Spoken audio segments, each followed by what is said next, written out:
جب نبی کریم صلی اللہ علیہ وسلم کو معراج ہوئی تو ان حضرت صلی اللہ علیہ وسلم نے فرمایا کہ میں ایک نہر کے کنارے پر پہنچا جس کے دونوں کناروں پر پھولدار موتیوں کے ڈھیر لگے ہوئے تھے۔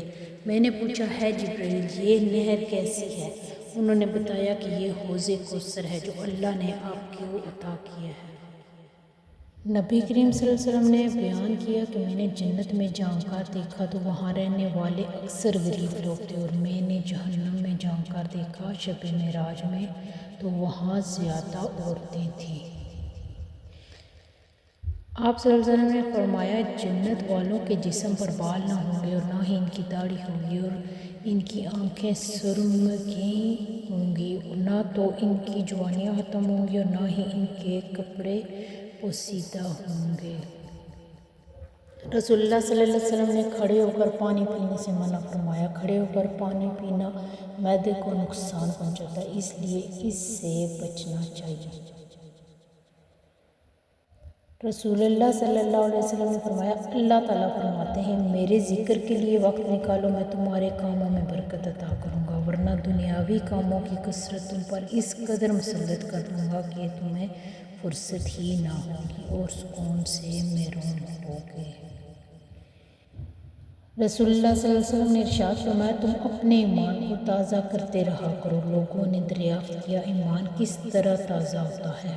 فرمایا کثرت سے لا الہ الا اللہ کہا کرو۔ رسول اللہ صلی اللہ علیہ وسلم نے فرمایا اللہ تعالیٰ فرماتا ہے کہ میرے اس مومن بندے کا جس کی میں نے کوئی عزیز چیز دنیا سے اٹھا لوں وہ اس پر ثواب کی نیت سے صبر کر لے تو اس کا بدلہ میرے یہاں جنت کے سوا کچھ نہیں۔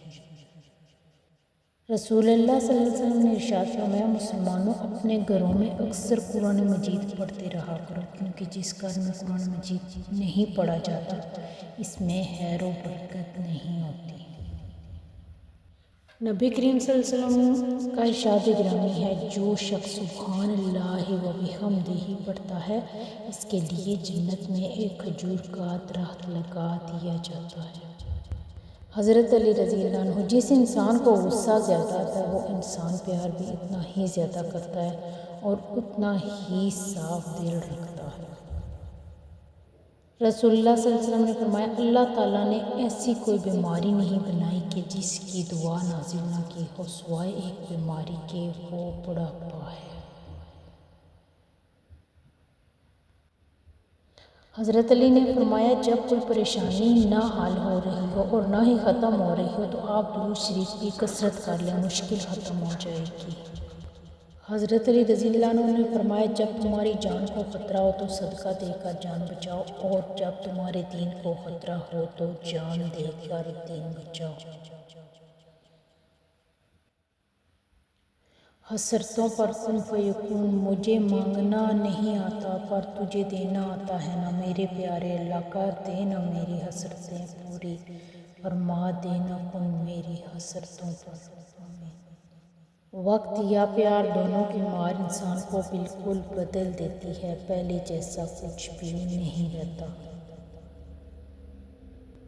غم انسان میں نکھار پیدا کرتا ہے اور اس کا اللہ سے تعلق مضبوط کرتا ہے۔ غم اگر برا ہوتا تو اللہ کبھی اپنے پیغمبروں کو نہ عطا کرتا۔ زندگی میں دکھ جس شدت کا بھی ہو اللہ نے آپ کو آپ کے حصے کا سکھ بھی ضرور دینا ہے۔ وہ اگر دکھ سے گزار رہا ہے تو سکھ بھی اس کے در سے ہی ملے گا۔ زرد پتے جہاں سے اترتے ہیں سبز پتے وہیں سے نکلتے ہیں۔ تکلیف دینے کے بعد جتائی گئی محبت اور نظر انداز کرنے کے بعد دی گئی